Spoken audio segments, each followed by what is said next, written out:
প্রিয় দর্শক, এখন পর্যন্ত আপনারা যারা আমার চ্যানেলটি সাবস্ক্রাইব করেন চ্যানেলটি সাবস্ক্রাইব করে আমার পাশে থাকুন এবং ঘন্টা বাজিয়ে দিন, যাতে করে আপনারা যে কোনো আপডেট সাথে সাথে পেয়ে যান। আপনার মূল্যবান মতামত দিয়ে আমাকে উৎসাহিত করুন। নমস্কার বন্ধুরা, বিকিচিন বাংলায় আরেকবার স্বাগত।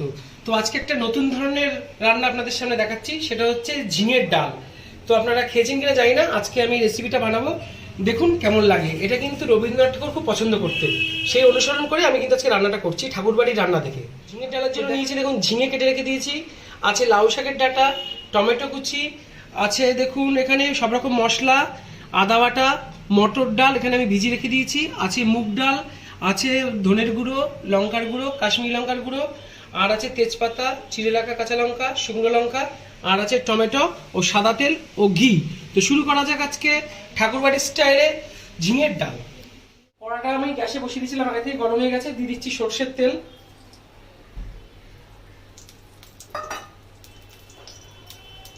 আর দেবো সাদা তেল।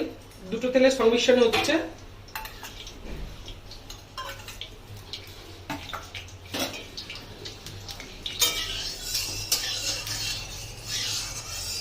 তেলটাকে ভালো করে গরম করে নিচ্ছি।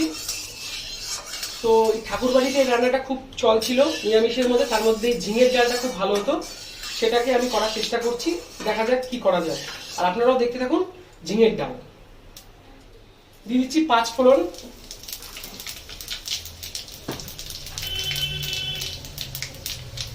শুকনো লঙ্কা চিড়ে দেবো,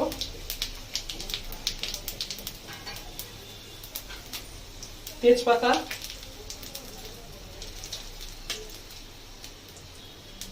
এবারে ভিজিয়ে রেখেছিলাম মুগ ডাল, এই ডালটাকে এবার জল ঝরিয়ে রেখেছি, এবার এটাকে দিয়ে দেবো।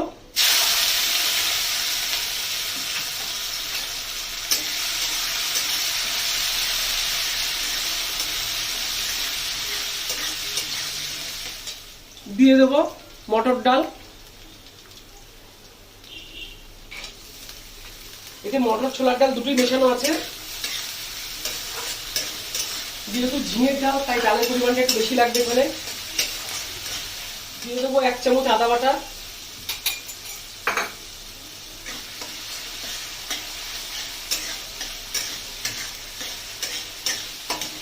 পরিমাণ মতো লবণ,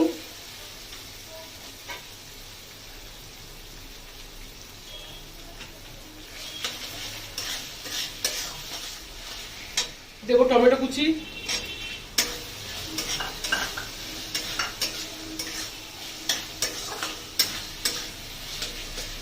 একটু কিছুক্ষণ এটাকে কষিয়ে নেবো টমেটো দেওয়ার পরে। এটা কিন্তু একটা অসাধারণ রেসিপি ছিল ঠাকুর বাড়ির। এবারে দিয়ে দেবো কেটে রাখা ঝিঙেগুলো, সঙ্গে ডাঁটাগুলো,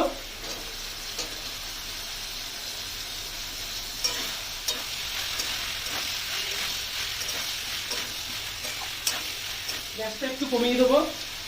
দিয়ে দেবো পরিমাণ মতো হলুদ,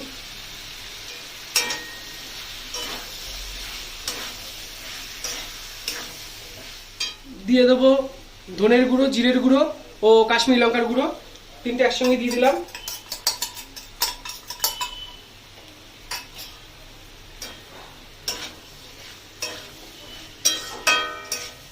দিয়ে এবার এটাকে ভালো করে কষাতে হবে। দিয়ে দেবো সামান্য চিনি,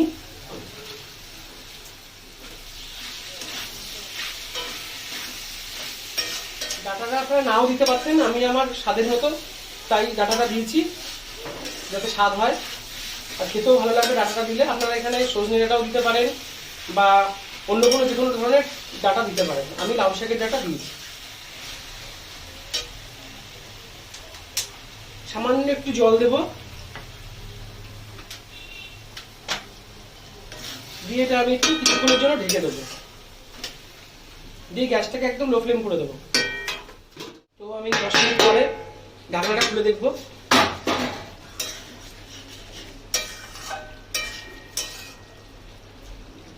ঝিঙেটা কমে এসছে আর কালারটা খুব সুন্দর এসছে। এতে আমি খুব বেশি জল দেবো না, আগে একটু দিয়েছিলাম, আর ঝিঙে থেকে একটু জল বেরোবে, এটাতেই সেদ্ধ হয়ে যাবে। তো আর একটু ঢেকে দেবো আমি। গ্যাসটাকে একটু কম ফ্লেমে থাকবে, কারণ ডালটা সেদ্ধ হতে সময় লাগবে একটু। আবার ঢাকনাটা আমি খুলে দেখবো।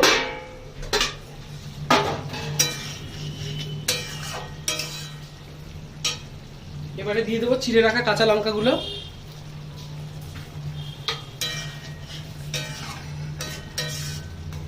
দিয়ে কাঁচা লঙ্কা দিয়ে আমি আবার ঢেকে দেবো, কারণ ডাঁটাগুলো এখনো সেদ্ধ হতে বাকি আছে। বন্ধুরা এবারে আমি কাঁচা লঙ্কাটা দেওয়ার পরে এবার ঢাকনাটা খুলে দেখবো।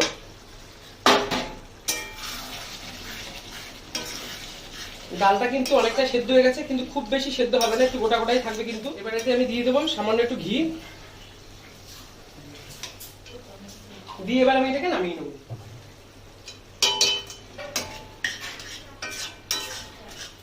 তো আজকে আমার ঝিঙের ডাল রেডি হয়ে গেছে। যদি এই রান্নাটি আপনাদের ভালো লাগে লাইক শেয়ার কমেন্ট করে জানাবেন। আর যেসব বন্ধুরা এখনো কিন্তু বি কিচেন বাংলা চ্যানেলটিকে সাবস্ক্রাইব করেনি তারা সাবস্ক্রাইব করে আমাদের সঙ্গে থাকবেন। আর যেসব বন্ধুরা আমাদের B kitchen Bangla Facebook page follow করছেন তারা অবশ্যই লাইক শেয়ার আর কমেন্ট করবেন। তো আজকে আমার রেডি ঝিঙের ডাল। সেটা দেখতে হলে আমার চ্যানেলটি এক্ষুনি সাবস্ক্রাইব করুন এবং ঘন্টা টিপে দিন, লাইক কমেন্ট শেয়ার করে বন্ধুদের মাঝে ছড়িয়ে দিন। চলুন দেখি উনি কি করতে চাচ্ছেন। মনে করে আমার চ্যানেলটা সাবস্ক্রাইব করুন আর ঘন্টা বাজাতে ভুলো না কিন্তু। লাইক কমেন্ট শেয়ার করে সাথে থাকবেন। প্রিয় দর্শক, আমি যখন দর্শক রহস্যের শুরু কিন্তু সেখানে দেখতে হলে চোখ রাখুন। ডিয়ার ভিউয়ার্স, জানতে হলে চোখ রাখুন আমার চ্যানেলে, সাবস্ক্রাইব করুন, লাইক কমেন্ট করে বন্ধুদের মাঝে ছড়িয়ে দিন।